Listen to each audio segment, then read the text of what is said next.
the longest turn board gaming podcast. This is episode 54, Apiary. My name is Tyler. Hello, this is Kevin. This is Tyson. In this episode, we're going to talk about some games that we've been playing lately. Then we're going to do a feature review of Apiary from Stonemaier Games. Yes. We're going to have lots of B references, I think. I think so. This is our first feature review in a long time since Three Ring Circus in September. It's been a while. It's been a while. Sometimes it's hard to get a game to the table enough times to do a full feature review of it. At least to the credit that we want to give it, right? Yeah. Like we want to give a fair shot to these games and have enough experience to be able to provide substance to what we're talking about. Which I feel we definitely did for Apiary. Yeah. So I'm excited to talk about this one. There was a bee pun in there that I couldn't find. I was totally trying to think of a bee pun, and it just didn't come at all. Tyler? I mean, there's Tyler, been you're some the buzz lately about this one. Oh, there's been a lot of buzz. Yeah. It's pretty sweet. It's sometimes hard to sift or comb through it, but Oh my gosh. See, now that was what I was waiting for. That awkward pause. I thought it was going to be filled with those types of bee puns. But what have you guys been watching lately? Anything good? Just watch Echo. Finished watching Echo with the family. That was good. Wasn't the best Marvel show that I've seen, but I was entertained and I thought it was pretty good. I love Daredevil. I love Kingpin. I think he's one of the best villains in the MCU, and I was super excited that he's, officially in there, that they made all of the Netflix shows canon, which I'm super excited about. So I like seeing Kingpin in Echo. So that was good. I've been gearing up a little bit for Star Trek Discovery. Oh, yeah. The next season to come up.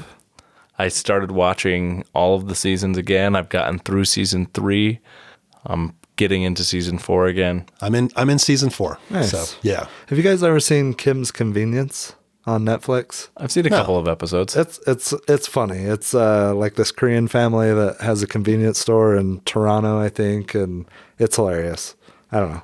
I lived in Korea for a year and speaks some Korean, so it's fun to see the culture, and it's worth watching. Nice. It's hilarious. So, Nice. should we talk about board games? Yeah, let's switch into board games. What we've been playing lately. Yeah. Who wants to start? I'll go first. All right. So I actually have 2 games that I'm going to talk about real quick. The first one is the Ver Faces game, the How Dare You game. Okay, yeah. With the funky art. This that was we on talked my about last time, right? Yeah, we talked about this. This was on my Essen preview top 5. Turns out it was just a little dinky box of cards that had, each card has 6 questions on it. This is designed by Rodrigo Rego and published by Alien by Dr. O or Dr. Zero, I'm not sure. And the art was done by Germond Bonnet. And so it's just a little trivia game, all right? So you could be anywhere. You could play this in the car. You could play this sitting at the restaurant, waiting for your table, wherever. And what you do is you draw a card, and someone will pick a number, and there'll be a topic. The topic might be Rome, okay? And then at the top of the card, there'll be random number of heads of geese, like 2 to 5. And you'll pick a number, so Tyson, pick a number. I'm sorry, I'm stuck thinking about Rome suddenly. This is the first time today I've thought about Rome. My gosh. Okay, go ahead. 4. Number? Okay, so number 4. So for Rome, it might... All of the questions have a number answer, okay? So if the question was like, how many times did Julius Caesar get stabbed when he was murdered, you would give an answer. So 4 would... No. Different than... 4 is the number on the card. Yeah, there's 6 questions. You pick a number. I read the question. All the questions have a number answer, okay? Oh, okay. So I could guess 9. Okay, so you guessed 9. Okay. Then it goes to Kevin, and he either has to pick a higher number or challenge, okay? If he challenges and he is wrong, then... Challenge, like he's not exactly right? No, above the actual number. Oh, so I would think it's more than that. It is more than that. Okay. Yeah. So if you say a number, 16. 16. So I'm going to say 24. I challenge that. You challenge. We flip over the card. It was actually 23 times. So I get stuck with the card. We do that with 10 cards, and whoever has the most geese heads on their cards that they've collected, you don't want cards. Okay. At the end of the game is the loser and everybody else wins. Ooh, I like that. So kind of like cockroach poker. right. We mentioned that before. Right. So fun little quick trivia game, a very slight spin. The thing that I like about it is you can play this on a road trip, right? Just in the car. The same person can read all the clues, and everybody just takes turns guessing or challenging or whatever, taking their turns, and the driver never has to read the card, right? You can play this anywhere. It's compact. Take it with you. Fun little game. I still haven't figured out what's going on with the art on the cover, but What's this one called again? How dare you? Is that how you challenge in this game? Do you say "How dare you"? When you go? I think How dare you? I dare you, or something like that. There's also double dare cards that you can play. Oh, I forgot about the art on this one. I just pulled it up. Yeah, it's the beaver face. It's beaver face game. Absolutely. if you think somebody guessed the exact value, so if I would have said 23 and you knew it was 23 stabs, then you could throw a fit in air quotes. And if you're right, neither of us get the card. If you're wrong, you take the whole deck and you instantly lose if you're the challenger. So there's some double dare variations and double other dog things. dares, Yeah. stuff like that. How many cards? Maybe not that far, but Got it. Okay. No, just I triple dog dare you. you know, it's Too like far. a regular sized deck of cards. So I'm going to say somewhere in the 50s, maybe a little more, maybe 60. I don't know. Once you've gone through all of these, have you? Could you play it again? Or? Yeah, I think so. There's 6 questions on each card. So each topic has 6 questions. So you could potentially get some repeats in there after a while. But it's got a decent shelf life. Then it sounds But like. you're probably going to forget the answer to the question anyway. So Yeah. right, yeah, Potentially, yeah. potentially. I mean, depending on how far between yeah. you play, right? With how much I've been thinking about Rome right now, I'm never forgetting 23. Is all I'm saying. All right, so Probably not. another trivia game that I mentioned this in our last episode, CDSK, okay? The C is for curious, D, delightful, S is seasoned, K, knowledge. Just different category types. It's another trivia game where you're trying to move from the start to the end and then successfully answer one of the end game cards before the opposing team does or teams do. We played multi-teams the other night with Ben and Greg. So basically what you do to move on the board, you have to answer a question correctly. So again, you'll have a one card that's read to you based on the spot that you're on, and it'll go something like this. On a scale of 1 to 10, how well do you know ancient Rome? Okay. Tyson knows Rome really well, so Right. he picks... I've been thinking about it all episode. Yeah, right. Hey, you and me both. Yeah. He picks 8, and the higher the number, the harder the question, but the further you'll advance if you get it right. You know Rome 8. How many Punic Wars were there, Tyson? Oh yeah. There were 3 Punic Wars. You got this. That is correct. You just moved 8 spaces. Nice. Look at that. You do know I know my Rome. Rome. If you didn't know Rome, you would maybe pick a 1 or a 2. The 1 are You're completely No, guessing I just there. threw that out there. Yeah. the ones are really hard to not get correct. So 1 is something like, what language did the ancient Romans speak? Ancient Roman, Latin, Pig Latin, or Esperanto? Ooh, So if I guess Pig Latin, I feel real bad. Yeah. You have to try to miss the lighter ones.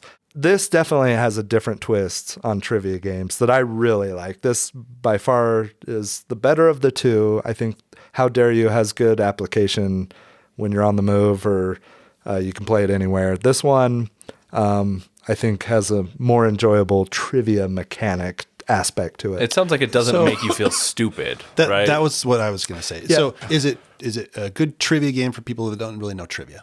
Yes, because you can always pick lower numbers and slowly, like the turtle, just buzz along. Right. So that's one reason I like Wits and Wagers. Yeah. That's probably my favorite trivia game because you don't need to know the answer. You just need to know who you think knows the answer, and you bet on them, right? So it's like you said, Tyson, it doesn't make you feel stupid, right? Yeah. For not knowing trivia. So this sounds great. Well, and there's one other, like the end space that you have to answer a question on. Those have different cards, but then there's another space that you can land on, and it'll be like, it'll give you 10 different Oreo flavors. Okay. And for each one that you correctly guess is an actual flavor or correctly guess is not an actual flavor, you'll move a point. Nice. So you can get anywhere from 1 to 10 points on some of those, which is also really fun. I think it's a really good twist on trivia games. I bought this online from some friendly local game store in North Carolina, and it was hard to find. So it's not out in the wild. It was available at Gen Con, and it's kind of disappeared since then. So, Well, now I've got to ask, what's your favorite unknown Oreo flavor or less known Oreo flavor? I know what mine is. Mine is pistachio. Pistachio. the I brought pistachio those- thins. Yeah, the I brought thin those ones. to the first Cabin Con. I think did. multiple. I may have been the only one that brought those, but we did. had a variety of Oreo flavors at the Cabin And those were Con. my favorite. And the thin pistachios were amazing. Yes. Yeah. Yeah. Yeah, and now I can't find them. Do they sell them anywhere I haven't seen anymore? them. I I haven't. haven't seen Every them. time I go by the Oreo aisle, I look, and Yeah. they're never there, and then I just move on. Yeah. I didn't say this. The designer was Vincent Berger, and the publisher is Randolph. I think Hachette Games is the distributor maybe in the U.S. So really fun. CDSK, really enjoyed the trivia game. If you find a copy in your local game store, pick it up if you like trivia games. Nice. Speaking of lighter games, right? Like CDSK and How Dare You are not the heaviest of games. Well, the only game I've been playing lately that I can really talk about in any depth is Happy Salmon, which is a very light game. Brain burner. Oh, so brain burning. Yeah. In fact, we ended up giving this game to my 2-year-old for Christmas. One, because we bought these laser pens. I have 3 kids, and the pack came with 3 laser pens, a blue, green, and red one. And so as we were wrapping these gifts, the green laser pen was like military grade, like laser sight. And it like would blind you, and you could probably shine it into the sky and hit a plane. And so we were like, we're not going to give that to our 2-year-old because that seems like a really dangerous idea. Smart. Yeah. So we didn't. Good parenting. Instead, we thought, what else could we give him instead? Crisis avoided. We had Happy Salmon, and we were like, the 2-year-old gets Happy Salmon. We thought he won't really care, and it's a family gift. He's actually come to really love this game. Oh, and he okay. treats it as his. He brings it around and walks around and asks us to play it all the time. Nice. But he can play it. He plays it on a team with us. But Happy Salmon, for those who don't know, it's designed by Ken Gruhl, Quentin Weir, Matthew Inman, and Elon Lee. And it is published by North Star Game Studio. This is a game that is a very party game, and it's very raucous. It's like curses, or there's other party style games out there where you're acting out things and trying to do stuff. What's the pit, right? Yeah. Like it Oh, reminds you're me yelling of at each Pit, and other you're just nonstop. yelling. Yeah. It's total chaos. Four. Yeah. Everybody has a number of cards. I think you have 12 cards in your hand, and they have 4 different types of actions on it. One is fist bump, where you're doing a fist bump. You're looking for somebody else to do a fist bump with you. One is switch it up, where you're trying to find somebody who will switch places with you. And then you also have a high five, and there's one that I'm totally blanking on right now, but there's a 4th action in there. And you're trying to do all of these actions quickly, because in your deck, you're going to flip over a card every turn, and this is playing simultaneously, and you're seeking a partner who also has that card. Whoever empties their deck first wins. So it's just chaos and loud, and it's really not a strategic game. But we've played this with all of my kids and with some family friends, and it's always been kind of a chaotic experience. I was really skeptical at first that we were giving this to the 2-year-old and he wasn't going to have a good experience with it. But he's enjoyed it so much.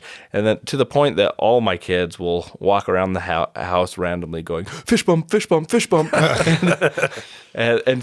Or switch it up. And they'll do the hand signals and everything. And That's fun. It's been a fun little game for us, even though it's not the most... Not a lot of strategy there, but it's just dumb fun. We've played that when we're waiting for people to show up for game night. Yeah. It's a good quick one for that type of thing. I played it at I think your house, Yeah. Tyson, that one time. Yeah.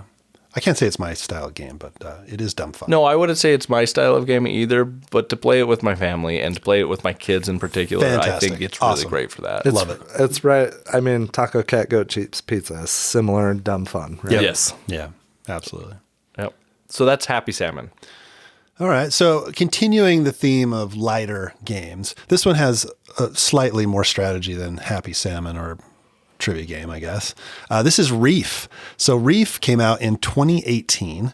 It's designed by Emerson Matsuuchi, art done by Chris Williams, and published by Next Move Games. So Emerson Matsuuchi, he designed the Century Spice Road game and all the games in that series. And I think this was the follow-up to that game. So this one had a lot of hype when it came out. Reef, it's like I said, a very light game.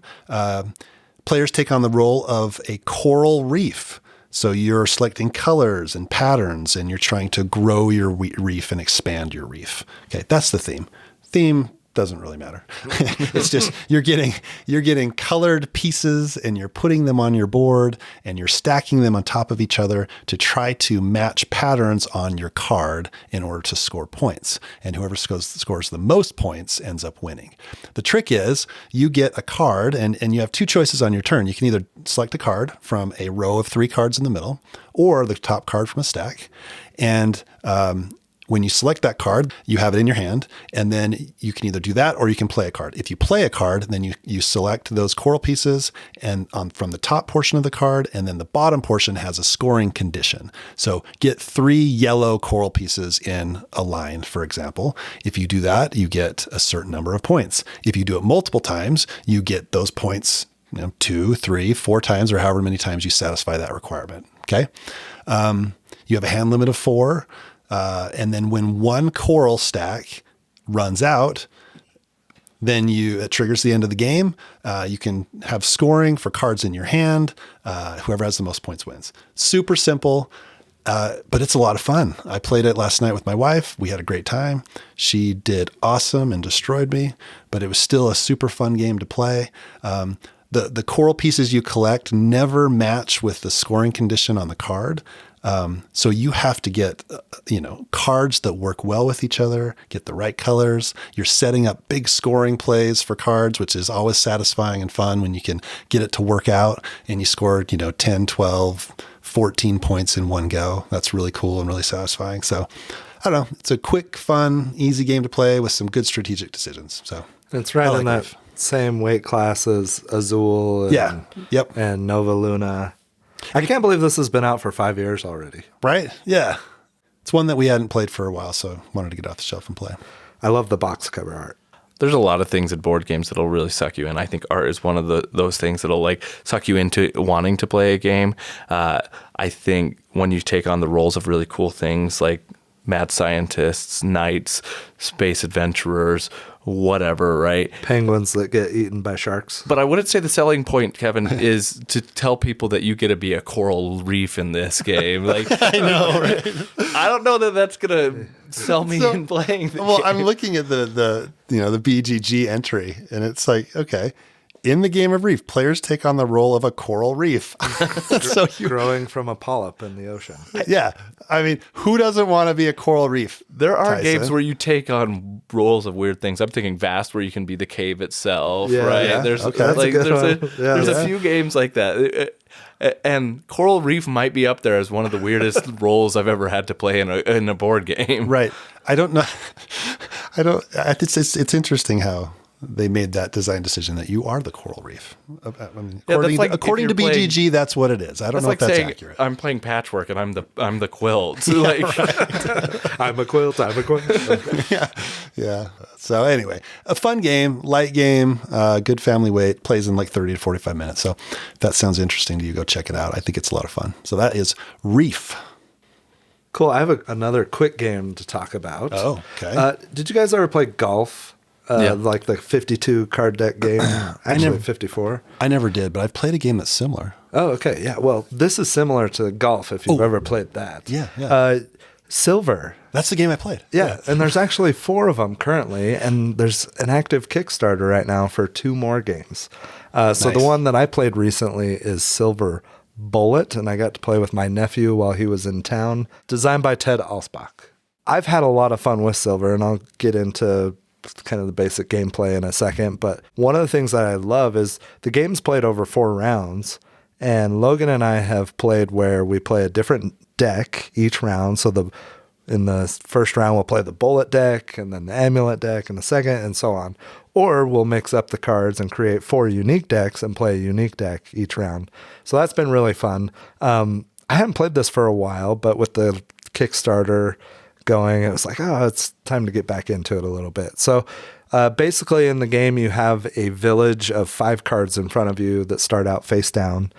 Each player does, and each player gets to look at 2 of those cards to see what they are. And they range in value from 0 to 13. And each card has a special ability. Some of those cards are triggered at the end of the round when the scoring of the round happens. Some cards' abilities are triggered if you can trigger them if they're face up in your village. And some cards are triggered when you draw them and then play them. And they each have different abilities, very unique. There's a little bit of take that in all of the decks on various cards. So some are more take thatty than others, depending on the set, right? Like in Bullet, one of the cards was force another player to shuffle all of their face down cards, Which then they have no idea what's what. right?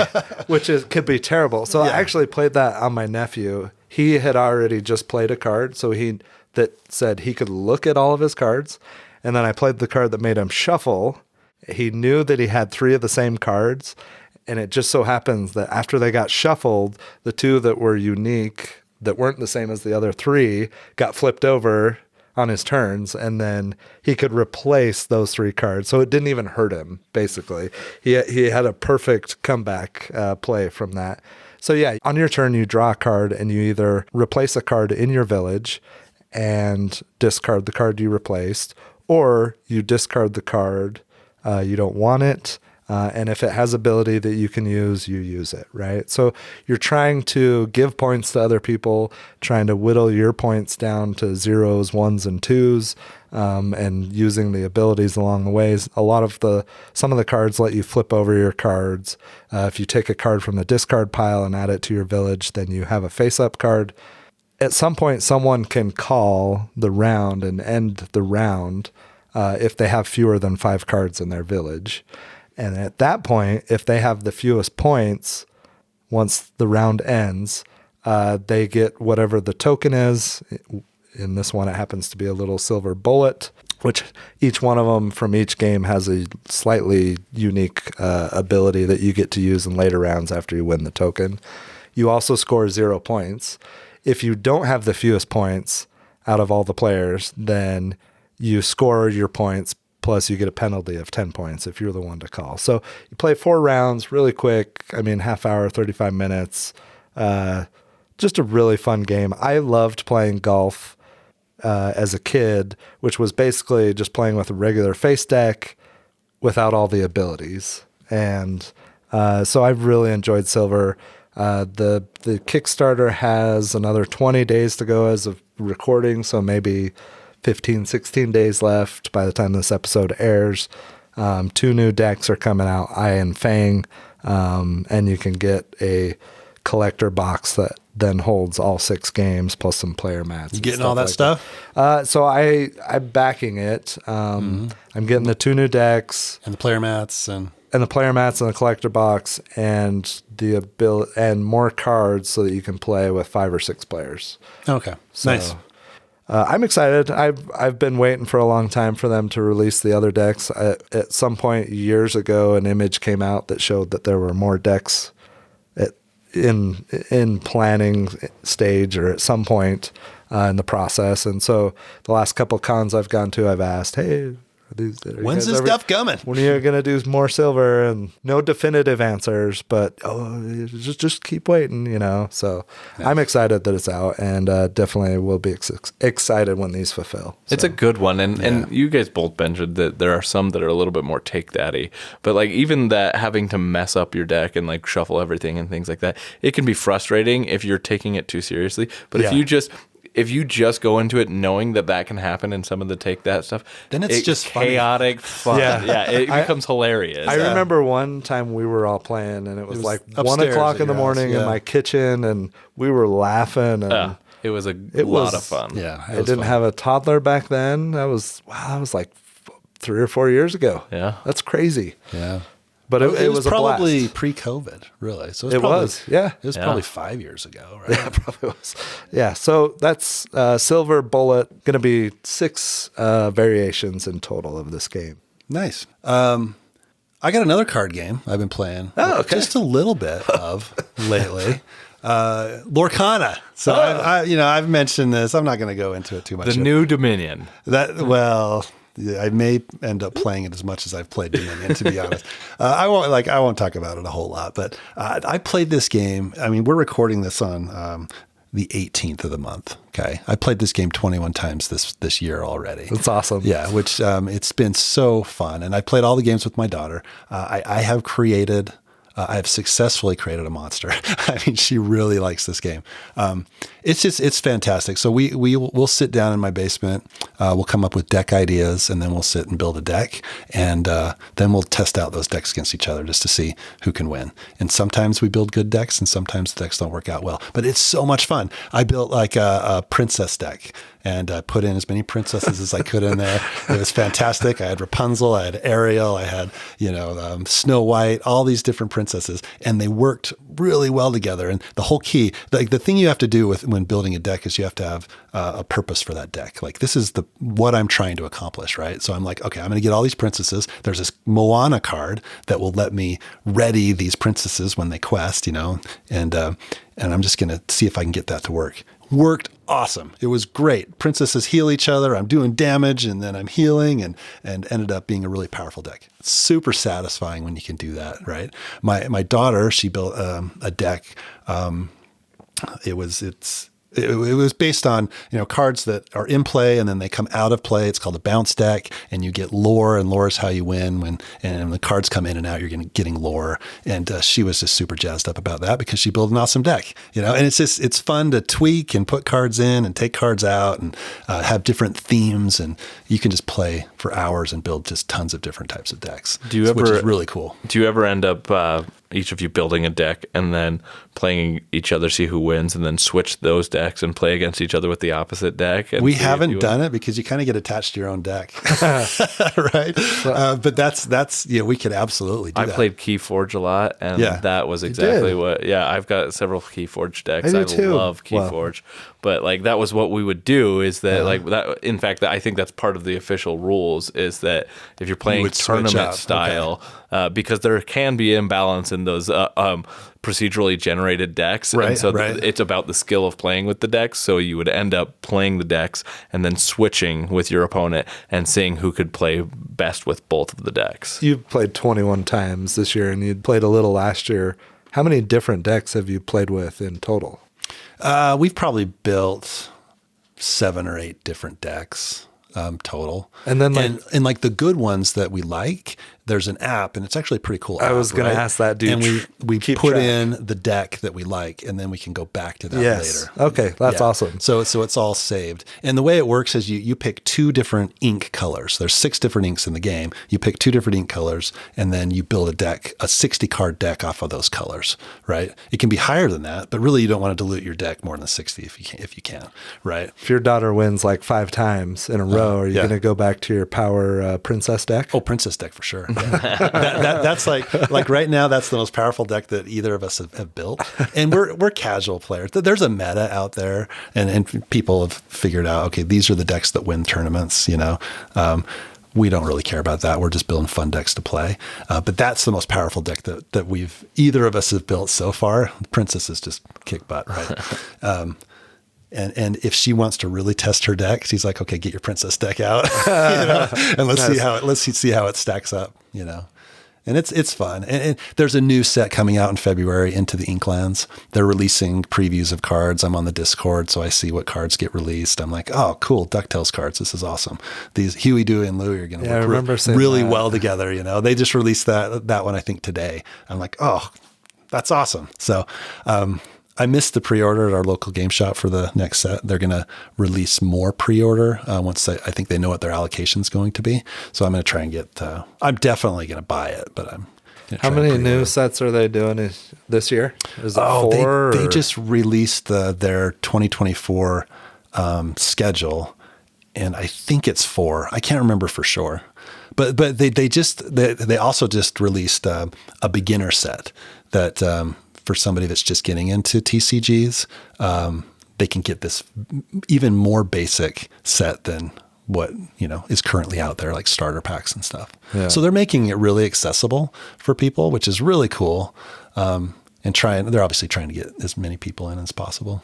Nice. And it's an IP that a lot of people gravitate towards, so it's great. I mean, I think the gameplay is super fun, and it's just fun playing with Disney characters. We turn on Disney soundtracks whenever we play. So. Oh, nice.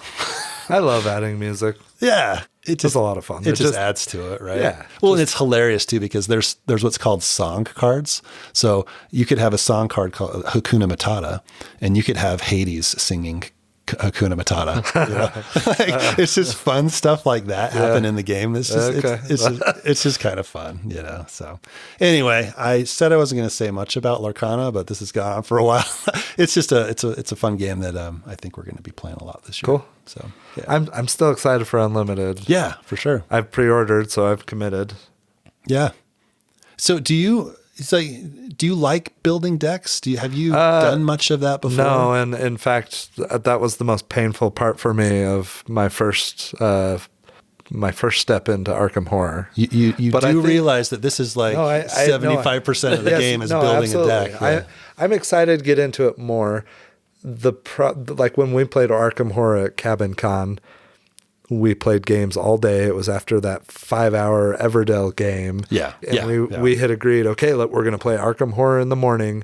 And it was like 11:30 at night. And I just wanted to crash. And I didn't know all the rules for building the Arkham Horror decks. And so I was getting frustrated. But no, I look forward to eventually building my own decks and getting into it a little. I'm never going to approach it from I'm going to be in tournaments and I need to build the most masterful decks possible. Yeah, it's casual play is really where it's at. I mean, it would be fun and satisfying to go to a tournament or just go to a game shop and test your deck out against other people and see how it works. I want to see how your princess deck does. Right? Wouldn't that be amazing? Smack somebody down with a princess deck? Bunch of OP girl bosses. Yeah, right. Rapunzel. Yeah, but there's not much more satisfying in gaming for me than coming up with the plan for a deck, building that deck, and it's actually seeing it work. It's like a really satisfying experience. It's a lot of fun, and getting to do it with one of your kids. Oh, and that's the best part of it, right? Is spending time with my daughter, which is awesome. So cool, Lorcana, a lot of fun. Well, thank you for the bi-weekly Lorcana talk. Tune in next time to see what new developments are happening in Lorcana. Yeah. One last game that I want to talk about that I've been playing lately is Distilled. And actually, we featured this as a feature review, episode 45 last year. Right. I had a chance to meet Dave Beck, the designer and owner of Paverson Games, and Eric Evanson, the artist of Distilled, at Origins last year. And they were nice enough to give me a copy of Distilled. And so then, we got it to the table. We started playing it and it was like, man, we need to do a feature review. We all loved it. It's a fantastic game, right? Yep. So I'm not going to go into the mechanics of that, but Dave was nice enough to send us a review copy of a new expansion, and it's just comes in a small card deck box. It's called Cask Strength Expansion. Okay, so it's basically just 50 plus new cards. There's a few really cool things that get changed up in this, though, that are awesome, and I've really enjoyed. And my son Logan hadn't played this game yet. We started playing it. He loves it. He wants to get it back to the table. So it's... I still think the theme's funny. Right? Yeah. Like a bunch of non-drinkers, and then Logan, he's like, how old is he? He's 15. 15, right? Yeah. Let's play a game about alcohol. Yeah. But it's awesome. Yeah. No, we had a lot of fun. He loved the flavor cards that were getting added. Yeah, it's cool. He was aging a couple of his spirits, but some really cool things going on in this one. So it gives you the opportunity to swap out all the premium ingredients. So all the fruit sugars and everything, and you swap them in with new premium ingredients. They cost a little bit more, but each one of them has an ability on it. So it'll be like if there's a plant sugar that you have, when you sell that spirit, whatever you made, that plant sugar might say, earn an extra coin for each other plant sugar in this spirit. Are they all unique cards in the stacks, or is it just stacks? No, I think 2 of each type. Mm-hmm. Those are the same. Okay. But the abilities are very similar. They're, get victory points or get coins, or some of them let you buy immediately from the market. Okay. Or That's buy awesome. an item at a discount. Not during the market phase, which you just got a bunch of money for selling your distilled. And then you can spend it immediately? Yeah. So that's great. And, you can buy stuff that, we're all fighting over grains right now. Well, guess what? I get to buy a grain right now. So with zero competition. Right? Yes. Yeah. So cool. That is really cool. It's something that is really easy to swap out the cards, right? And it doesn't add too much. It's one small thing more to think about when you sell your spirit, but other than that, it's not a big deal. It just adds a little bit, and it just enriches the game that much more, right? I love expansions like that don't, the rules overhead is low. Yep. But you get a big return from it. I mean, I've talked a lot about 51st Date, but that's what that game does, right? You get a deck and you put it in and you're done. Yeah. Not a whole lot of new rules, and it's fun and it switches it up. And this sounds like this expansion is very similar to that. Yeah, it is. So there you get a few new flavors. The new flavors were sandy, husky. I love the flavor text on these. Sandy? Yeah, like on husky. No, sorry. There's sherried and mossy. Mossy is the one I thought was. Is this earthy? Am I in the forest? Did I drink too much and fall down in the forest? I don't know. I just flavor text is the flavor text. It's pretty. It's fun. I like that. Yeah, and these new flavors also add another option. When you sell the spirit with this flavor in it, you may replace one other flavor card with the top card from the flavor deck.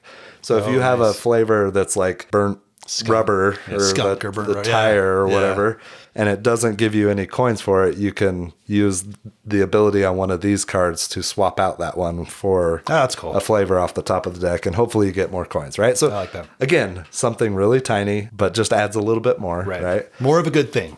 The other big thing is there's a dynamic market now, and this takes effect in the second round and on. Through the rest of the game.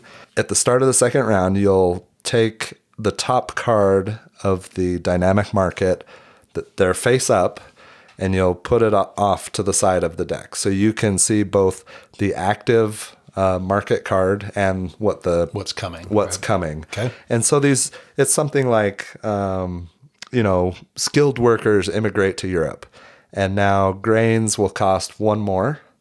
Plant sugars will cost 1 less. Upgrades will cost 1 less. Okay, because there's more workers going around, and then they also raise the prices for different regions for that round for specific spirits. Okay, so you're trying to sell spirits that are more valuable that round potentially, coin wise, and then you're also looking ahead. Oh, dang! Next round.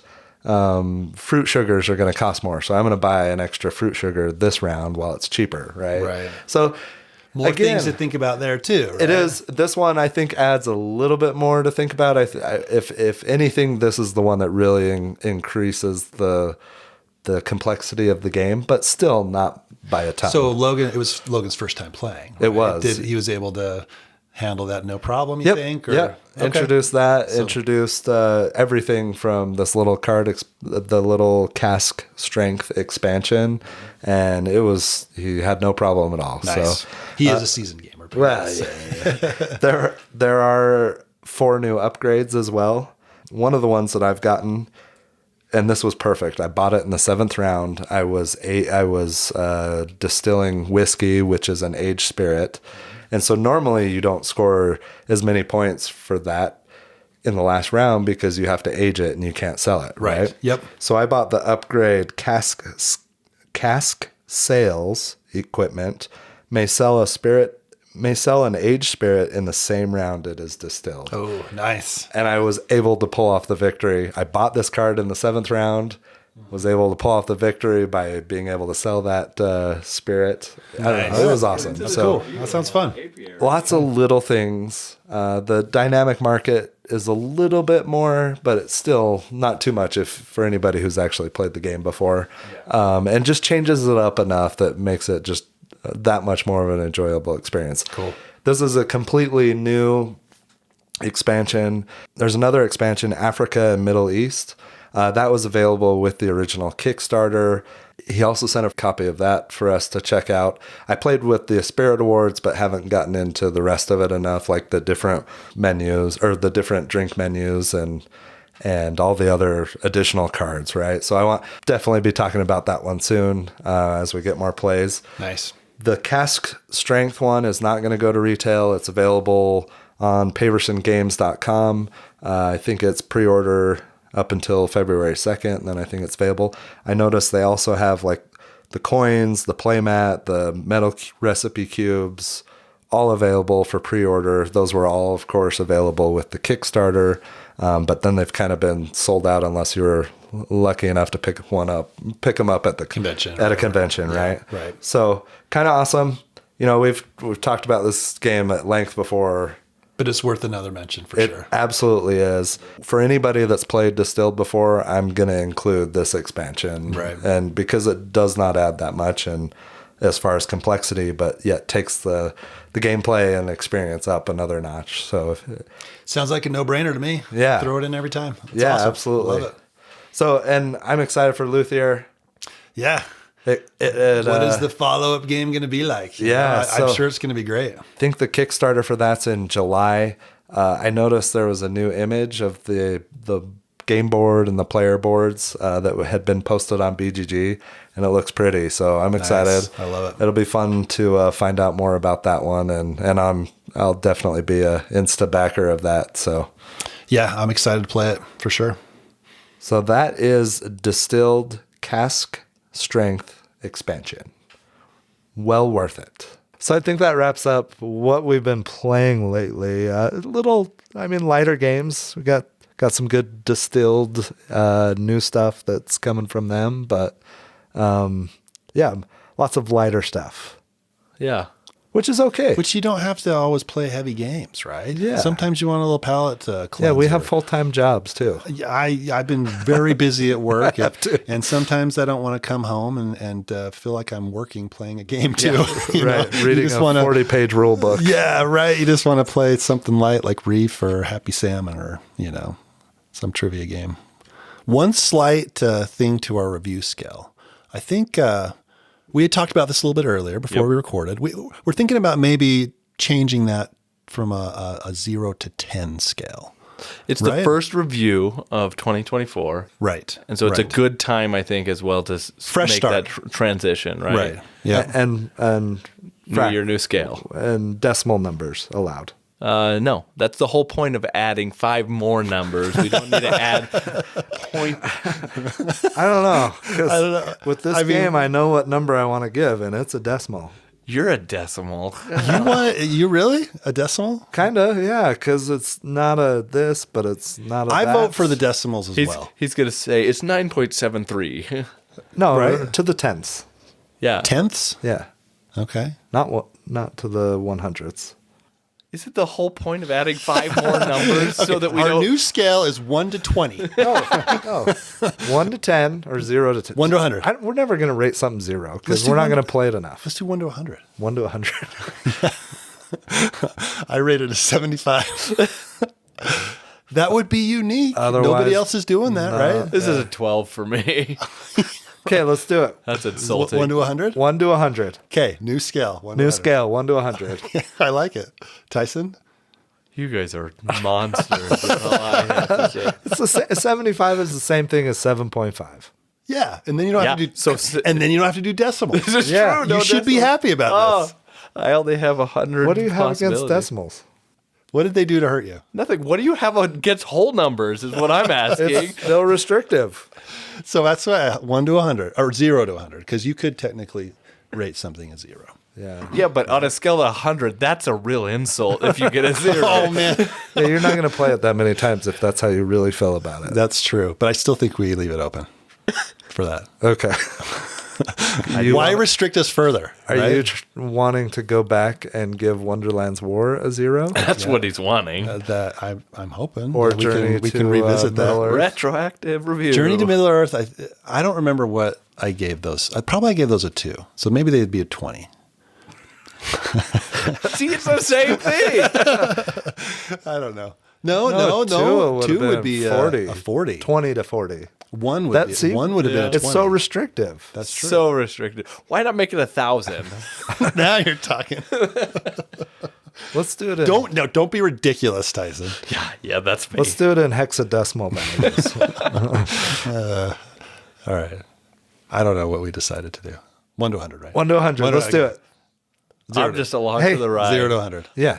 0 to 100. 0 to 100. Okay. 0 to 100. Okay. Sounds Okay. like So now I got to really rethink my. I'm what I going was gonna to give always it rate here. stuff 10, 20, 30, 40, 50, 60.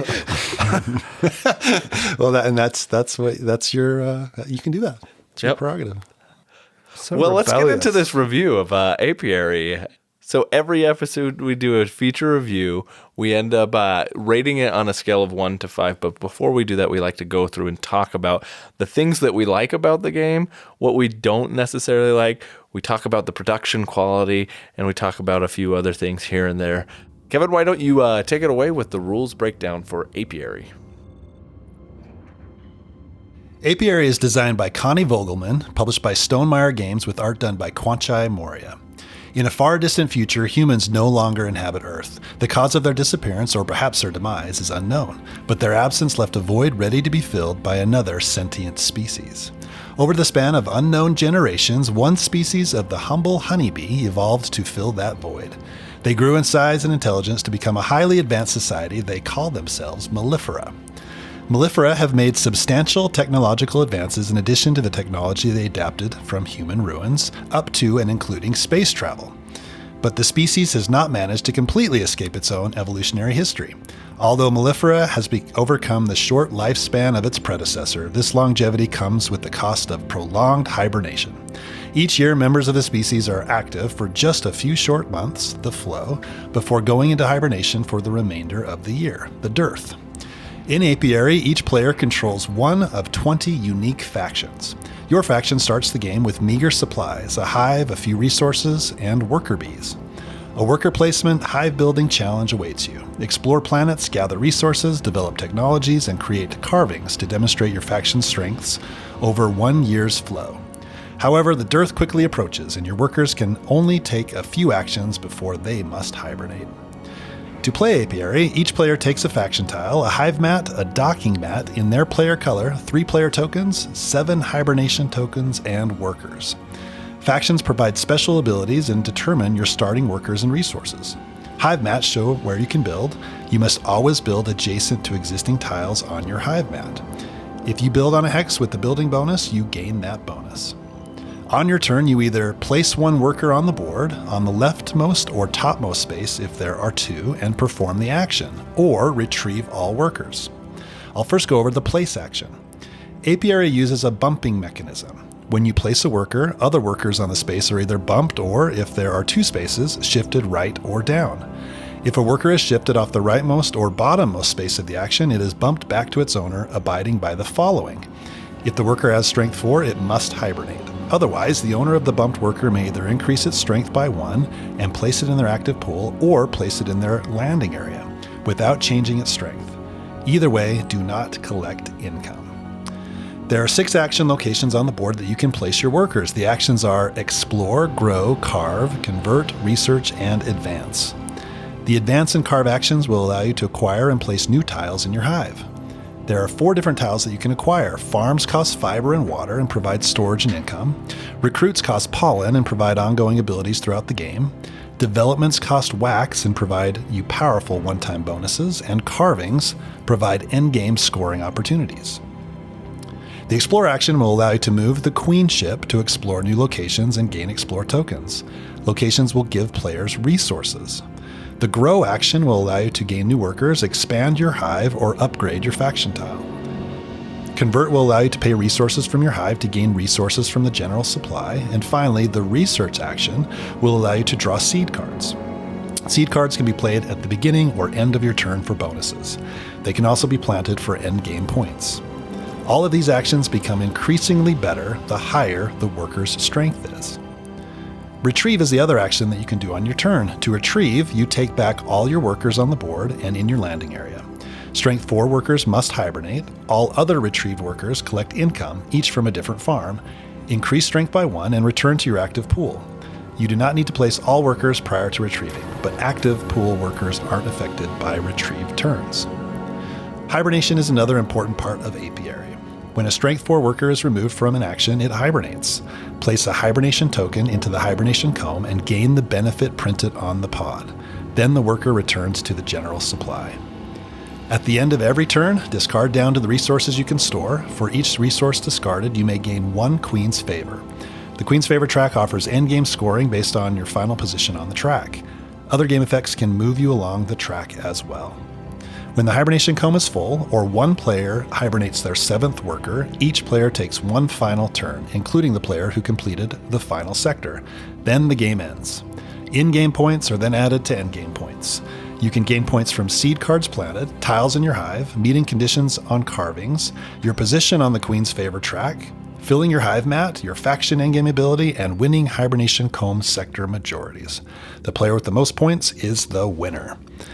That's how you play. Let's get back to the table to see what we thought of Apiary. Thanks, Kevin, for the rules for Apiary, the game we're reviewing today. Let's talk about the production quality of this game. It's produced by Stonemaier Games, who I think typically has a very high production quality. They usually knock it out of the games. park, for Always. sure. Yep. So what do we think about Apiary? Well, you've got the nice linen rule books. Yep, which linen seems paper standard for Stonemaier nowadays. Really good. But even before that, I would say that box cover art is phenomenal. I love the box cover. Quanchai Moria? It is Quanchai Moria, yep. It draws you in. It makes you want to pick up the game and look at it. It's awesome. I really love the box art. Yeah, and I mean, it's intriguing because you got a space bee on there already. So, who doesn't like space bees? It's going to stop and make you look, right? Yeah, right? And it's like holding this seed thing. It's just, it's interesting. I Pollen or fiber or some sort of something, right? Yeah, I love the box art. It's fantastic. No, and that was the first thing that I noticed when I saw this game. I looked at it and I was like, wow, that's gorgeous. I love it, and I would love to experience it. I remember actually thinking that Space Beast was a weird thing, and I wasn't all that sold on it. Yeah. But the art was kind of drew me in. Yeah, I immediately thought of Futurama and Fry getting stabbed by the space bee, or stung clean through. You want her? You're gonna have to go through me. But the cover art is amazing and beautiful, and I love the thematic combination of bees and space. I mean, unique. We were just talking about... It's not a theme that's overdone. Right. It's not a theme that's ever been done. Yes, right. And it's probably not a theme that's likely to be done anytime soon again. Yeah. Yeah. Which is refreshing. I think it's cool. I like it. I wish, though, that the box art translated to the board art Yes. and the card art a little bit more, because when I look at the board, to me it seems a little bit bland. I don't know what you guys feel, but like a slightly adjusted Euphoria board. yeah, it seems a little dated, right? Drab was the word that I was going to say, honestly. Like you said bland, and that was kind of one of the words that I thought, is that there's nothing about it that really pops on the board itself. Right. Or honestly, any of the player components either. Like there's nothing about it that I thought that was like, wow, that's beautiful. There are some, I think the bees ships themselves That's I the like only the thing. bee workers. Yes. are pretty cool. And the fact that they're numbered and you have to rotate them, they're effectively a D4, but they're shaped done like a really cool. bee. Yes. Yeah. Yes. Yeah, absolutely agree with that. Yeah. point. Possibly the coolest component, I think, of the whole game. is those- Hands down, I Yeah. think it is. I think there was a little bit of a missed opportunity on the seed cards, because there could have been more Yes. art incorporated into those, maybe a little bit more variation, because all those cards are exactly the same. And there's text on the top and text on the bottom, but there could have been something to jazz those up, in my mind, a little bit more. I think it's funny that there's an appendix where each card's ability is listed, and sometimes you look at the card in the appendix for clarification, and it's got like one or two more extra words. And sometimes they're ands or buts. and, Like- and there's plenty of room to fit that same text on the Right. card. So it's kind of funny. I mean, it's not a deal breaker or anything, No, but it's a just, slight nitpick. we right? laughed about it, right? Yeah, But I yeah. agree, though, going back to Kevin's comment about the seed cards, that was one thing that kind of I felt was a missed opportunity, because the fact is what you're doing in the game is exploring a galaxy of multiple different types of planets with different flora and fauna, right? And these are bees. I would expect to see different types of seeds that they're Or pollinating. beautiful you know, flowers, or Exactly. Yeah, like right. I would want different planets have different seeds. I wanted to see some of that variety from planet to planet. Yeah. That would have been cool. Small nitpick. Yeah. Right. I mean, whatever. It's not that big of a deal, but I think maybe there could have been a little bit more done. But I on think that goes to the overall production of it. Is this production is not, for me anyway, It's nothing a high to write standard. home about. But the Stonemaier set a high standard with their games and their components, and you expect that from their games, and it's not quite there. There's some player board warping.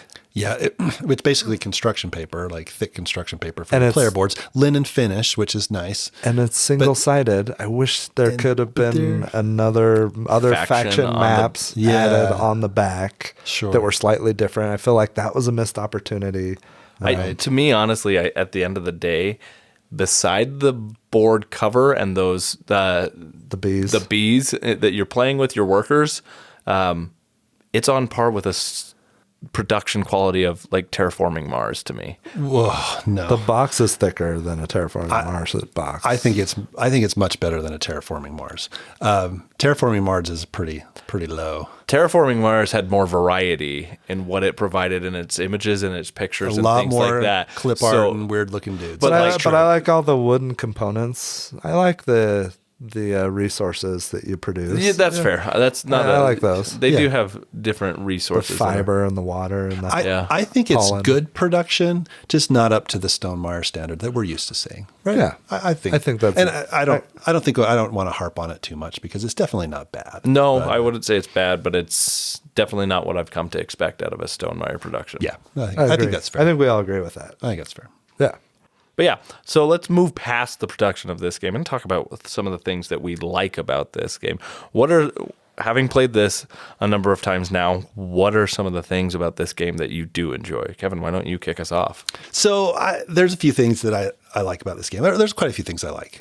One of them is the explore action, right? So the explore action is just fun, right? So you set out these tiles, and well, actually, there's a stack of tiles at the side of the board. Then there's these tokens that you can go get a little bit of a bonus. And then you discover a new planet. You flip over that planet, you see what that planet produces, and then you can find some type of good on that planet that you then get immediately. And that's just a fun thing to do, right? It's always entertaining to go find something new and see where it shows up this time you play the game, right? Yeah. So I just think that's cool. That's a fun thing. It's always entertaining to do.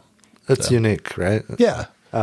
It did remind me a little bit of Cosmoctopus, where you move your guy around. Everybody's controlling the same guy on their turn, and you get rewards or abilities based on the tile that you move to, right? Where you end up. Yeah. Right. But when you play that game, Cosmoctopus, they're all revealed at the start of the game. Right. And so this is fun because you're flipping them over It's as you discovery. discover them, plus you get the little explorer token reward. Right. And as a house rule, you probably should face the bee towards the next player. Yeah. Internal. Yeah, yeah. keep it We totally- staring at it. we totally Just should- like in Cosmoctopus. Right. The space. Inky. Yeah. Yeah. So explorer action, I think we all loved that action. Well, one thing I was going to mention about that specifically, you touched on this a little bit, but I think the ability for it to continue to have discovery from game to game is phenomenal with it, because of the fact that you're putting different resources on a planet when it's revealed. Not all at once, but anytime somebody visits that, and potentially you're adding a new resource to it, so that planet becomes valuable in this game for certain players, and then in later games, you may be able to cater that planet to you differently. And then some of those planets have the 4 action on it, which if you can place a worker with a level 4 worker on there, it can trigger an additional effect that may be really powerful. Yeah, with what those you're are writing. awesome. I kind of wish that every planet had different level 4 powers. Right. Yeah.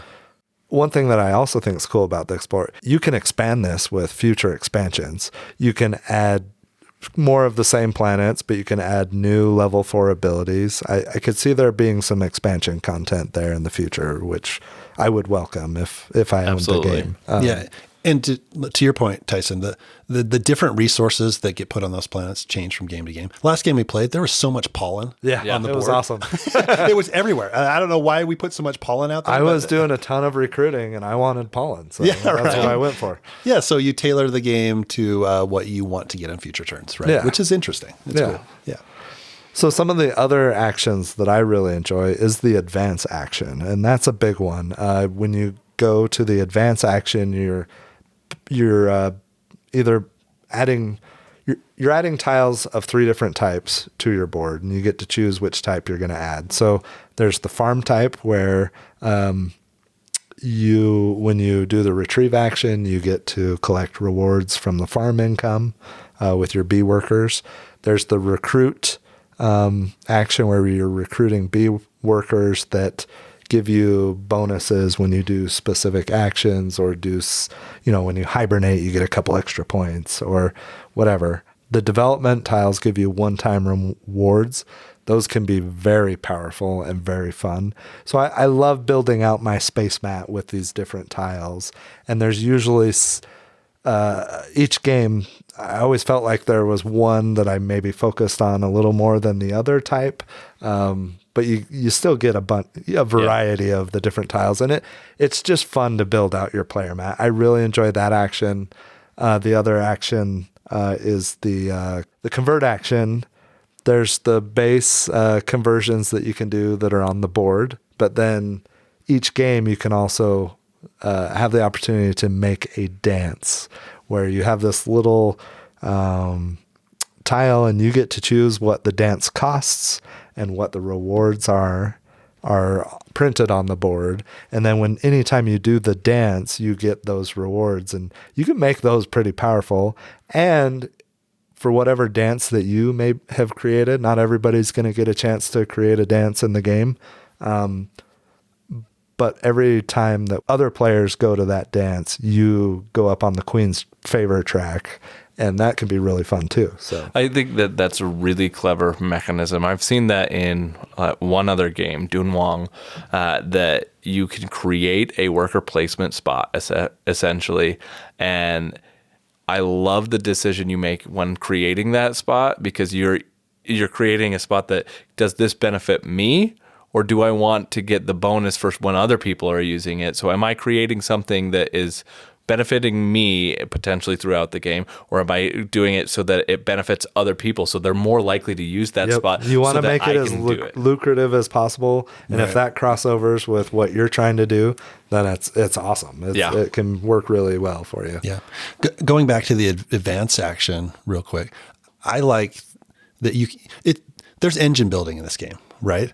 So if you get the farms out, you can build up an engine, because when you retrieve your workers, as long as they don't hibernate, you get to activate one of your farms, and you can get this cool resource victory point engine that you can maximize and try to make as effective as possible. Yeah. I think that's kind of cool. And that's part of what, you mentioned you liked about the game, Tyler, is that whole building out your board and building out your board to maximize your points or maximize your retrieve actions. That kind of thing is pretty cool. That engine that you build is really interesting, I think. Well, and that discovery throughout, every time you play it, you can find new combos and mechanisms that can kind of feed off of each other. I like that too. Well, and I also like too that when you hibernate a level 4B, when you go to the hibernation comb, you have the opportunity to get rewards or resources or draw a new card, a new seed card or whatever. But there are also some spaces that let you reset the farms or the recruits or all the replacements that are available.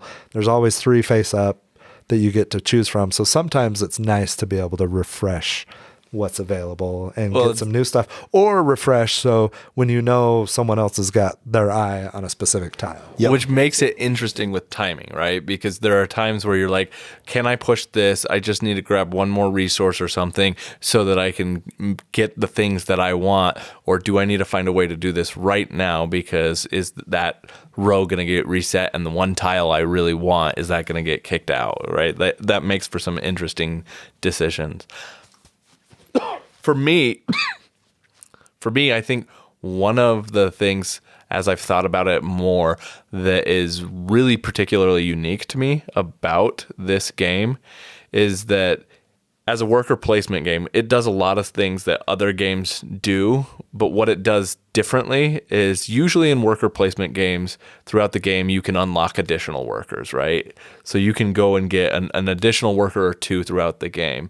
In this, you can do that, but what's interesting is that number of workers you have is variable throughout the game. You can have only one worker available to you because you've done stuff to lock your other workers up and put them in the grow area where they're just stuck until you go and recruit them back, which is unique to this game. I don't think I've seen any other worker placement game where you have like this cycle of workers that just basically fall off. You feel powerful when you have 4 workers and you can do all the things you need to, especially if they're high valued workers. But then when you have to go retrieve everything and some of those 4s have to hibernate, they end up getting locked away, so you can't access them anymore. So it makes this interesting dynamic of, by doing that, I'm going to have fewer decisions potentially, or at least I'm going to have less flexibility to be able to perform as many actions concurrently as I'd like to. So it makes this kind of interesting decision tree for how many workers do I want to have, or versus how many do I need right now? Yeah, that was interesting, because I had 3 workers that hibernated in the same turn in this last game that we played, which left me with 1 worker, right? And then I had Luckily, he was a level 3. Yeah, he was level 3, and I could take the grow action to get all those other workers back. But that was, it made for an interesting decision, and it's something I kind of lucked into it because I wasn't thinking about it, because, but you need to think ahead to get those workers back, and they come back as level 1, and then you have to start building them up again. So it's an interesting part of the game for sure. I think it's really cool. There are some worker placement games where you get blocked. I mean, a lot of them you get blocked, right? In this game, you're never blocked. You can always go to any location with your workers. Plus, you're bumping the other players out of that spot. Giving them a benefit. Right? Giving them a benefit, which feels good. It almost feels like that Hansa Teutonica, like I'm bumping someone and they get double the rewards out of it, right? Yep. They get extra cubes out on the board. Right? And in this case, you're bumping your B workers up another level. I really liked it. Well, and there's thought to going into, Kevin's already got 2 4s. I don't really want to bump his 3 right there to give him another 4. Or it feels like Tyson's ahead in this game. He's kind of dominating. There are other locations I can go to and delay bumping Tyson's B to a level 4. So. But it's all feel good stuff, right? So you mentioned a lot of worker placement games you block, and that can be devastating in some games because that's pivotal to your strategy, or it's late in the game and you're not able to convert into victory points. Whatever the mechanic is in that game, it can be brutal. This one is kind of a friendlier version of a worker placement game because you can always get where you want to go, right? It's a feel good thing, which I think is a good thing, right? And sometimes you want to be bummed, like in a way that you're placing your worker on the board so that you can up its power and get a worker back sooner, because you could be in a situation where I don't have very many workers. And I found that I think Tyler stopped that in this last game we played, and the last round he was able to kind of cascade this end game trigger, basically, where he was able to hibernate 3 of his bees in one turn, which then he saw the board state essentially where I couldn't do anything but retrieve him unless he bumped it. So if he had chosen to bump me, which is what I had been hoping he would do because it would have given me extra turns, then I would have gotten a worker back to be able to play it later. But because he was able to do that, he bumped it, and then I had to hibernate one, which ended up triggering the end game. I was also worried about you gaining one of the hibernation comb majorities. Right. And so I wanted to hibernate mine before you did yours so that I could get that extra. Which is what points. and I noticed that, and I was like, oh, because I only needed one more bee in that hibernation majority to be able to have kind of locked it out. But you were getting 3 out made it so that you locked me out instead, and I thought it was a well played move, but it made for this interesting decision with the bumping, right? Like I was trying to push my luck a little bit, and I had spent all of my bees, but I wasn't ready to retrieve yet, and I was expecting that one of you two were going to be able to bump me, but since that didn't happen, it forced my hand, and that was an interesting decision. So is there anything we don't like about this game? Who wants to start? I don't know that there's anything, like, I wouldn't say that I dislike a ton about this game. There are things that to be aware of, I would say. Yeah, you got to get, no, I'm not going to try another beat. But like for me, I don't know, like it's less of a specific thing for me, but I want to point out that I don't feel like there's a ton this game does that is distinctly unique from other styles of worker placement games. And there are some worker placement games, I think, that do some of the stuff that Apiary does a little better than it does in and of itself. Like, essentially, this is a dice worker placement game, and I like the dice worker placement because the pip values may give more power to different things, but I think there are other dice worker placement games that I would rather play. The one thing to counter that slightly is that He's got a counter argument for yeah. himself. Are you arguing with yourself? I am a little bit. Is I think the time in this one is the play time in this game is slightly, probably a little quicker than a lot of other ones once you've figured this one out. Yeah, for me, I completely agree with that point. That this is basically a mashup of mechanics from a lot of other games, and that's not unique to just this game. There's totally okay with that. There's a lot of other games that do that, but for me, I think about Teotihuacan. That's one of my all-time favorites. I love that game. That's a dice worker placement game where you're going around a rondel and you're leveling up your workers. They get more powerful as they get higher up in pip value. Okay. That game, I think, does it a little bit better than this one. Also, your players get locked and you can unlock them to get a benefit. They get bumped. They reset back to ones. Yeah, there's a lot of similarities. There. You mentioned Hansa Teutonica. You get bumped in Hansa to get additional benefit. I mean, that happens in this one. It's implemented a little bit different. There's a lot of similarities to other games, and for me, if I really want to get that experience, maybe I go to that other game because I think it's implemented a little bit better. But it doesn't make this a bad game at all. And this game is still fun to play. Yeah. It just does a lot of things not quite as good as other games that I played. So. It's not a negative for me. That yes, things have been done before, but we're getting to the point in the worker placement world where there are hundreds and maybe even thousands of worker placement games. What hasn't been done, right? I mean, I like innovation. I love when I get a game and the mechanic in that game blows me away, and I haven't seen that before. That's why I love Suhi games. That's exactly what I was going to say. There's something in a Suhi game almost every time I play it that's like, whoa, this mechanic is amazing, and it blows me away, and it keeps me coming back to that game. Whereas this one, it's there was nothing in it that I was like, this blows me away and really draws me back to it. Right? And that's just the way I felt about it when I played. I guess the absence of excellence in creating some new worker placement mechanic it's not a negative for me. Well, and that's why I said I don't know that it's necessarily a negative. It's more of it's something to be aware of. Yeah. Be aware. And it's not, for me, I don't dislike what the game is doing altogether. I just think that if I want to get specific vibes from what this game is doing, I might go to other games to do it a little bit better. Yeah. Except maybe if I have a confined playtime and I want to get an abbreviated version of that, I'd probably come to Apiary for that. I agree with you wholeheartedly, like about Teo. Like I think Teo does the worker advancement and more powerful so much better, right? And, and I agree. You love Hansa Teutonica. I think again, getting bumped, you get more of a reward in that than you really do in Apiary. And it's a different feel for sure. I agree. So I agree with like your points, but yeah, it's not a negative for me that this thing isn't doing something that's just completely new and innovative, I guess. But if I'm not mistaken, this is Connie Vogelmann's first game, right?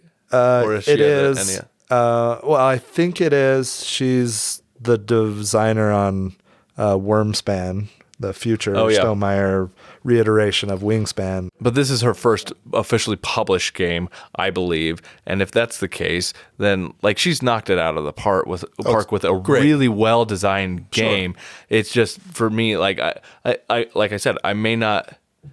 If I want to showcase a mechanism, it may not be Apiary that I use as the game to showcase some of these mechanisms in there. Yeah. But I still enjoy what I've been playing.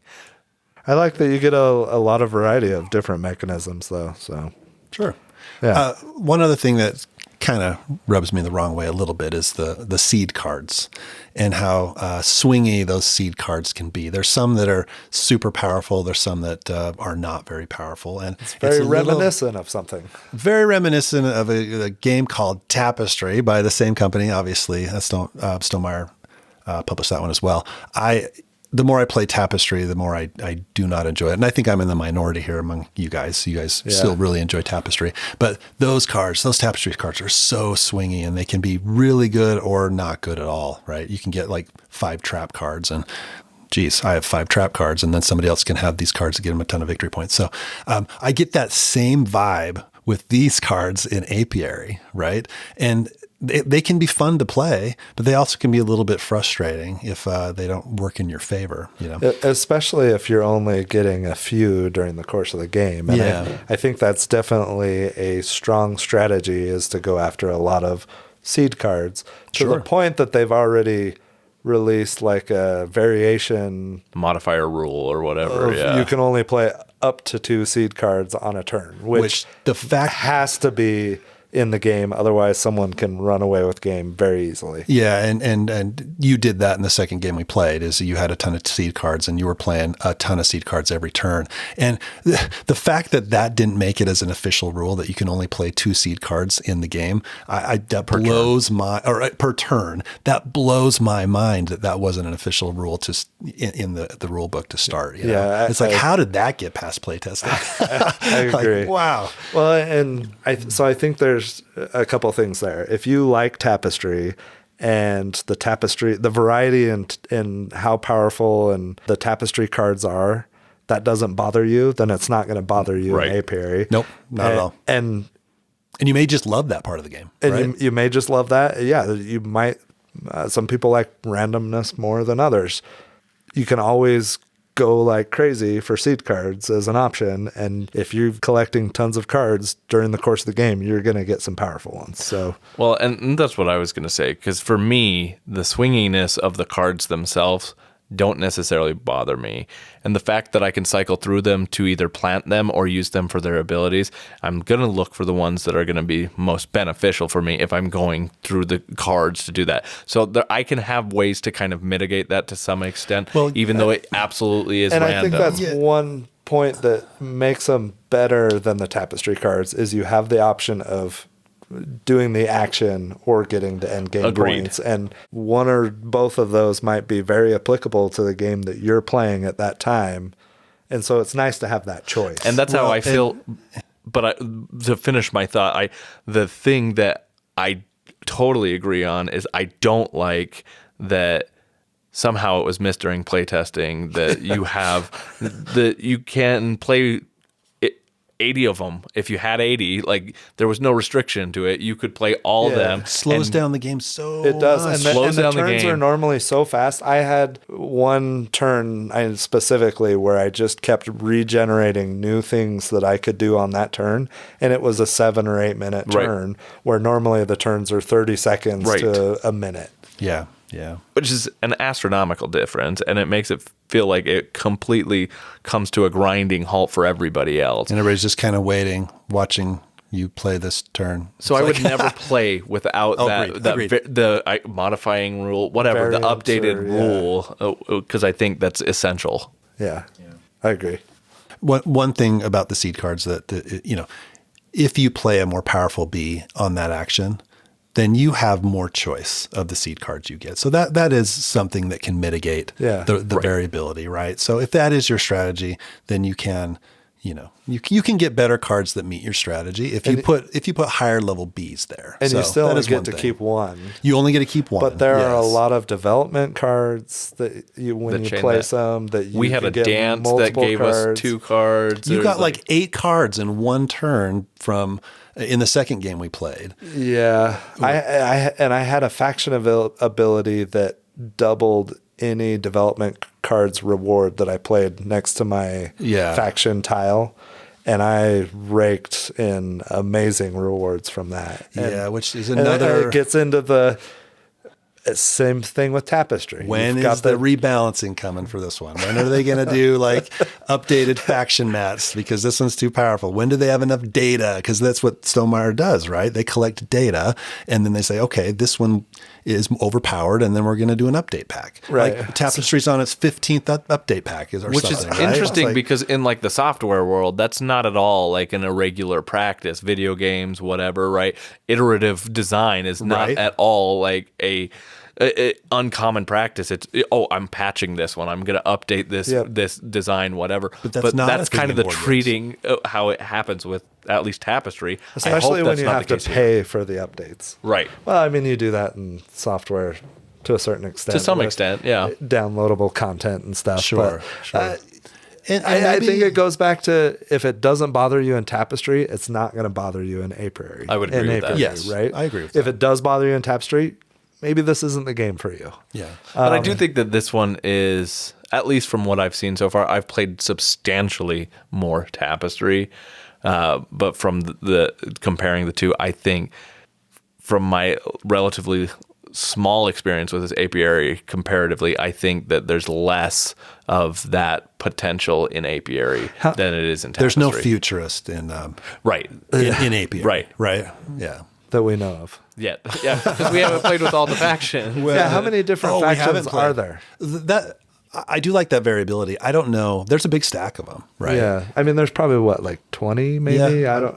I don't know what the total is, but it makes me like think, okay, would I rather have a game that comes out with 6 factions that are as well balanced as possible, or do I want a game that has 20 factions and the infinite possibilities that are created in the number of different plays? Do I want that? No, for me, I don't want that.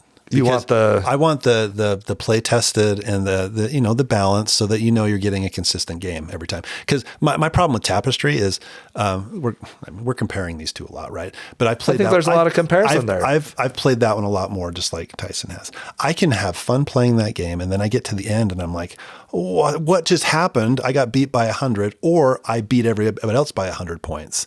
Or more, and then it's not a satisfying experience at the end. I want to play a game and then get to the end and have a satisfying experience, right? And I get similar vibes with Apiary. I don't know that we have enough, we don't have a big enough sample size. But I'm just saying to see if as big of a disparity is there. Sure, but I get a similar vibe, and I totally see what you're saying with that, because I think, like you said, Tyler, that there is a lot that can potentially be compared here, but at least with Apiary, I think the factions or at least the faction tiles that you get at the start of the game are generally less impactful on the overall gameplay than completely. Tapestry's factions would be for it, because they can completely sway you to one direction in Tapestry, but this they're kind of little extra bonuses kinds of things. Like the one I just played with in the most recent game we played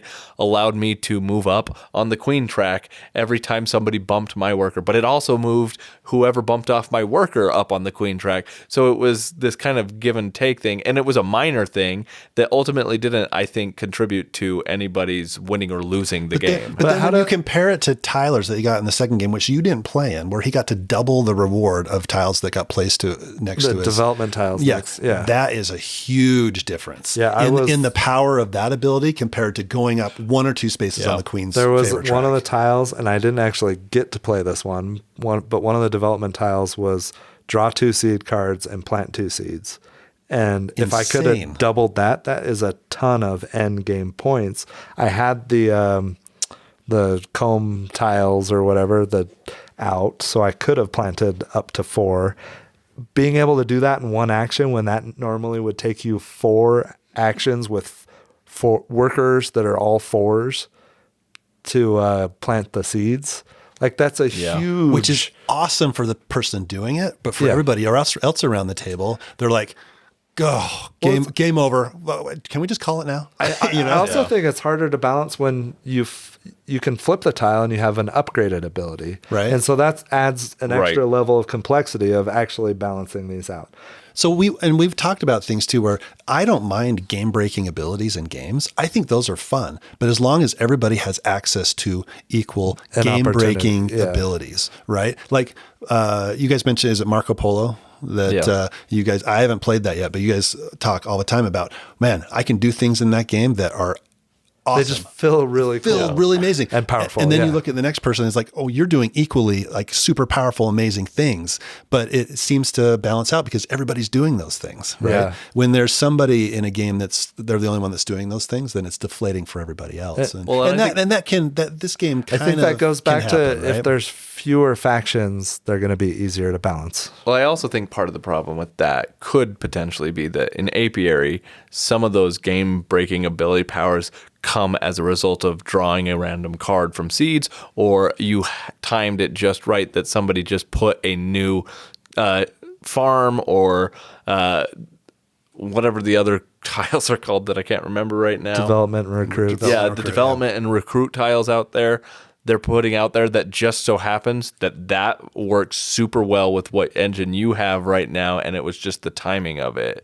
Whereas like Marco Polo, for example, everybody gets a game-breaking ability at the start of the game, and it's now how do I use that ability to feature into my strategy as I play through the rest of the game. But some of those game-breaking abilities in Apiary unfold as the game develops, and it just is... you just got the right combination sometimes. That would be my fear about this moving forward. I've enjoyed it every time we've played it, and I haven't played it nearly enough to know what the balance is on some of those are. Absolutely. But that would be my concern if I'm going to play this as a game that comes to the table on a weekly, monthly, regular basis. That's my concern. I think I'd be okay either way if a game has 6 factions or 20 less balanced factions. I don't know. There's different levels of things to explore, and there's a trade-off there, right? I think it goes back to if there's things that we've talked about in comparison to Tapestry that you don't like, and you don't Be aware like of that Tapestry, be aware of that here. And if those things don't bother you, then You'll probably love it. yeah. Yeah, I mean, it's not a bad game. It's not poorly designed in any way. It's just preference on what type of game you like. So let's go to our final thoughts. It sounds like a good way to kind of segue into this. And now, as a reminder, we're now doing a scale of 0 to 100. That's right. So your Tyson's final thought. bitter about it. I know. I'm loving this. This is great. So why don't one of you, lovely gents, kick us off with what your final thoughts are, so that I can figure out how to use this scale. All right, I'll go. So, as I've mentioned before, I feel like this game is a mashup of a bunch of different games, which does not make it a bad game. In my mind, I think I would rather go to those other games that do it better, in my opinion. Teotihuacan, for example, mentioned Hansa Teutonica. We talked about Cosmoctopus and how you move the great inky one and along the board. That's reminds me of the explore action. So I don't know how much I'm going to come back to this game, right? For me, I think I'm going to give this a 67. Whoa! 67 Whoa. out of 100. That's going to be my fault. That's shocking to you, Tyler? That was a little surprising. I thought you'd be in the 70s Yeah, I was going back or and low forth. 70s. Still above Yeah. average. It's a D. What, is this a But grade wait, now? we're not great. This is scholastic scale? What is going on? School? What are you talking about? No, I think, I was 60 slightly surprised. slightly surprised. I knew you were a little bit lower than me. Yeah. Yeah, I think that's a good place to land for me. Is a 67. That's weird to say that I'm giving it a 67, but Yeah, I agree with that. but I like it. I do. I do. I like it. I like it too. Yeah. It feels right to you? Feels right. Feels Tyson, right? Does it feel right to you? The scale or his vote? No, the scale. Let's go. I wasn't talking about his vote. It I did was saying feel, the scale it felt feels weird right. going from like a 3 and a 4 to a 67. But But we could go back and rank on 0 to 100 all of our other ones. I think that might be a good exercise. That'd be fun. Yeah.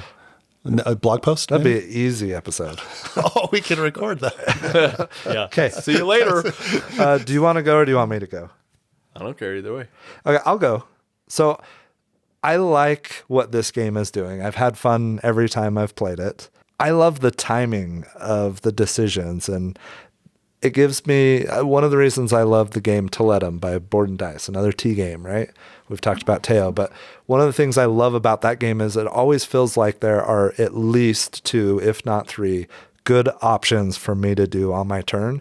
And because maybe as a product of there being no actual blocking in Apiary, I feel like I always have a couple of good choices in front of me on each turn, and I really enjoy that. I love trying to figure out which one's going to be the best and what my next 3 actions are going to be on my subsequent turns and the order of operations that I want to get things accomplished. I really enjoy that thought process and those decisions within Apiary. I like all the different actions. I think some are more powerful than others.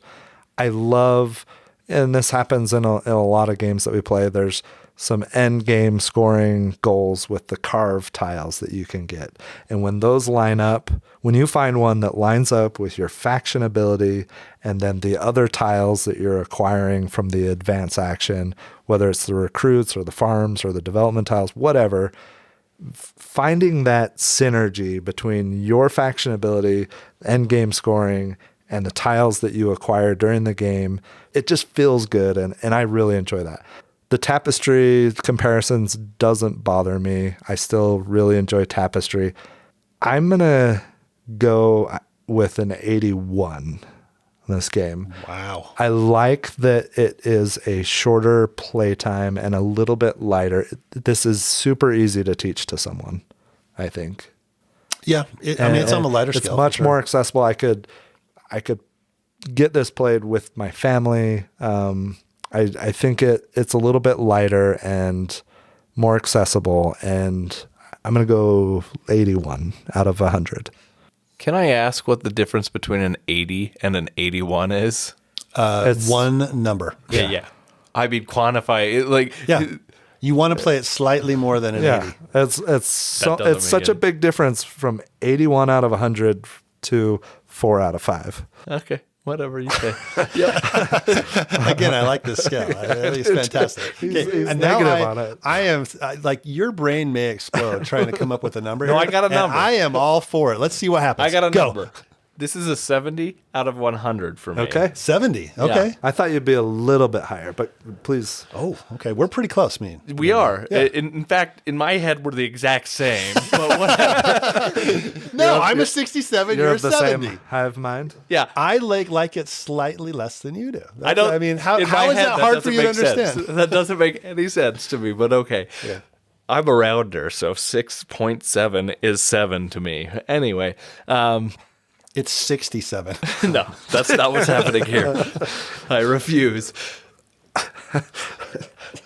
I can appreciate the scale difference between 1 to 5 and 1 to 10. It does add more nuance because for me, if this was Are you rating the scale or the game? no, I'm on a scale of 1 to 100, how do you rate the new scale? 0. Okay. But like, if this was on our typical scale, I would have probably ended up as a 4 out of 5 on this. But yeah, okay, I can appreciate the difference here to some extent. 100, I don't know.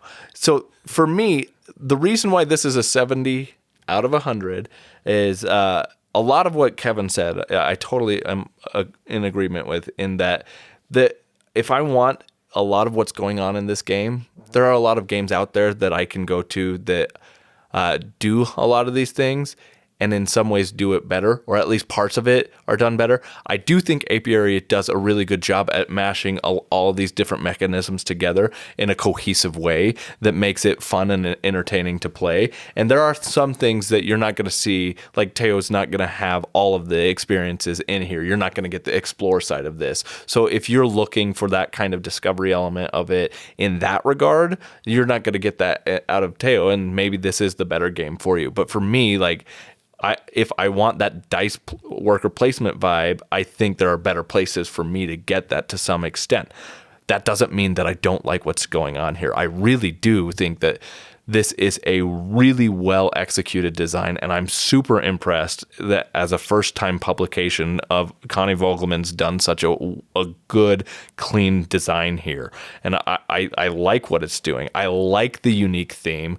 I didn't think I was going to like that at first.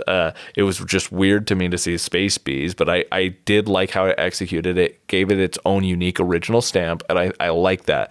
I want a little bit more out of the production of this from a Stonemaier game, and that might be tainting me a little bit to some extent, because I do want some of the great art that's on there. If it were Kwanchai Moria with the scythe board, Yeah. right? Like where you're just seeing things everywhere. I love that. Jacob Rozalski or Andrew Bosley in Tapestry, even like the extent of The art in that variation. game with the different things. All the There's different a lot. factions in that have like just amazing art. And that's kind of what I was hoping for here. So maybe I'm being a little bit too nitpicky on the aesthetic side of things here. But that's part of it for me is this.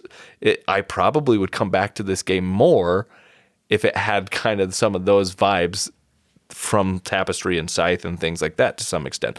But beyond that, I do think the gameplay is done really well, but I think that there are other games that I would probably choose over this one. But that doesn't mean I will never turn this one down. If somebody brings it to the table and wants to play this, I'm happily going to play this game, especially since I could play this in 60 to 90 minutes, and then maybe I can play a CDSK or Happy Salmon or whatever afterwards, right? Like I can get another experience, a short little filler afterwards with this in the same game night and feel satisfied. So I have a question.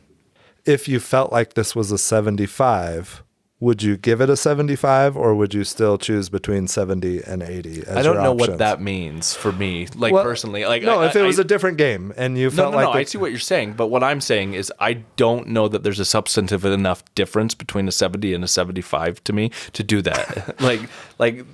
There may come a time that yes, there is that, but at this point with Apiary specifically, well, you said 4 out of 5, so that on the old scale you would have given a 4 out of 5, which is really an 8. So which let's is say, really 80. Let's say it was a 1 to 10 scale. Would you ever do a 7.5? no.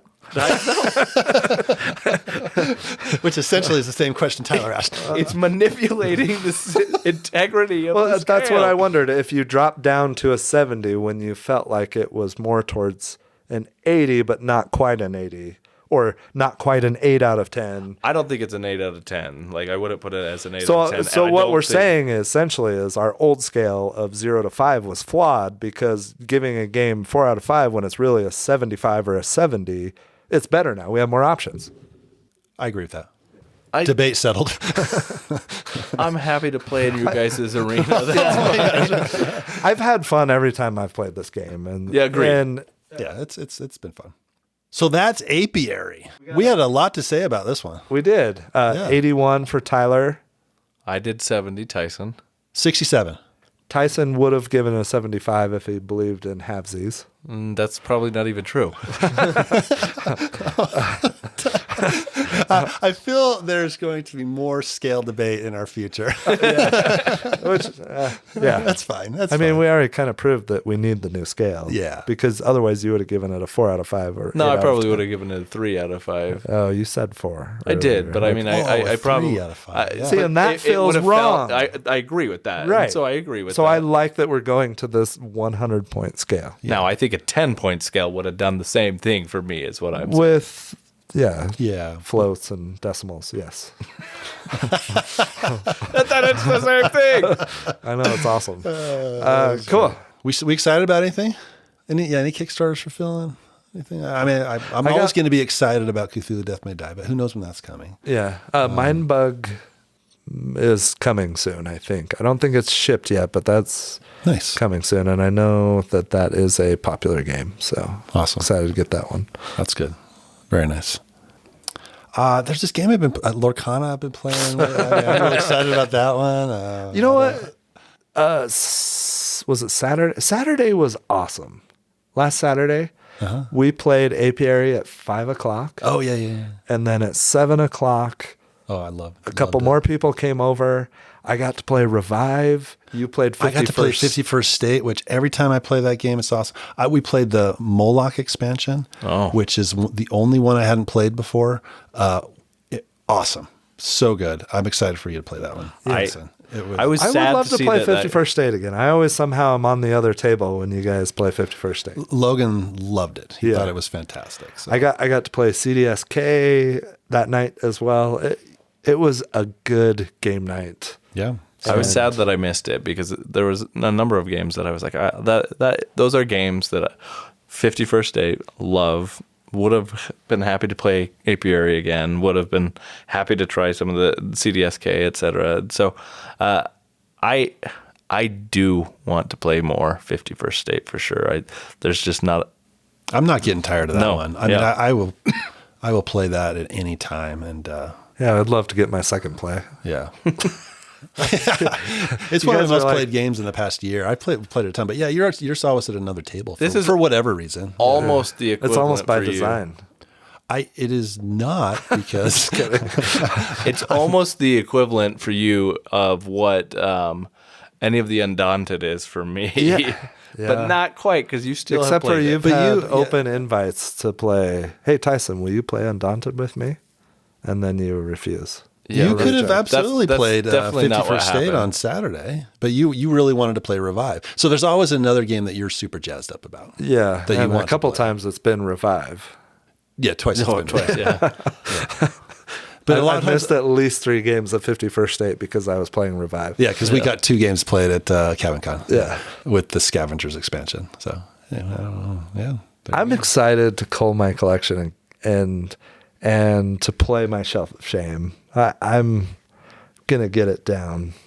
I believe you'll play your Shelf of Shame, because if for nothing else, you'll do the same thing as you did this year and play it the week before half of the games on your list. So. Right. Yeah. Which is not a bad thing. No, You it's not got bad. them off the shelf. And yeah, it was fun. Yeah, Great Wall a was lot fun of games. for you, right? I really liked Great Wall. I would love to play that with you guys. Tyson's excited about the new scale. I was just going to say, who in our audience is excited about this new scale? I'd love to hear people's thoughts on this new scale, and whether they agree with me or disagree with me, which most likely is going to be disagree with me, because that just seems to be the I think tendency. overwhelming positive reaction. Absolutely. That's what I am, that's predicting. I would love to hear thoughts on the scale. Yeah. Do you like a 1 to 5 scale? Do you like a 1 to 10 scale? Do you like a 1 to 100 scale? Or is there a scale you like better? Like Tyler implementing some weird scholastic A, B, C, D, E, F scale. I don't like that. But You started I it. threw it out. Don't be ridiculous, Tyson. If you have a minute, you like listening to our podcast, please take a moment to give us 5 stars or whatever. Give us a review on whatever platform you listen to, just to help us out so other people can find us. And we appreciate you listening. We love interacting with our audience on Discord and playing games with them on Board Game Arena. So check those out if you haven't already. Thanks for listening to this episode of the Longest Turn Board Gaming Podcast. If you enjoyed this episode and you want more Longest Turn in your life, please check us out on Instagram. Also, be sure to check us out on Board Game Geek, where you can join our guild, Guild 3947, and check out our blog, where we post all our show notes and occasionally post more detailed reviews. If that's not enough for you, we have a Discord server. If you want to play a game with us on Board Game Arena, join our Board Game Arena group, The Longest Turn. Until next time, thanks for listening. Told Saints. Goodbye. See you later.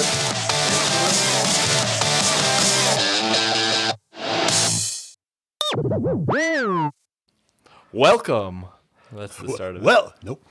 Welcome. No. Okay, go. Welcome. No, that's the Halloween. This is not Halloween. Okay. One last game that I've been... Bah. Yeah. Tyson, why don't you tell us about what we do with our future reviews? It's been a while. We really have no idea. Go. Yeah. Let's head over to the... Oh my gosh, this is terrible.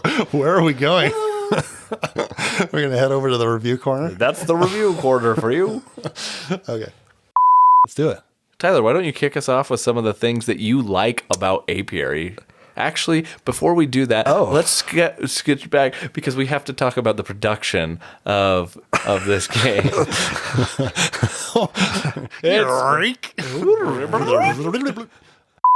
That's produced from Stonemaier. Oh my gosh, Stonemaier. Will Byers. Okay. This game is...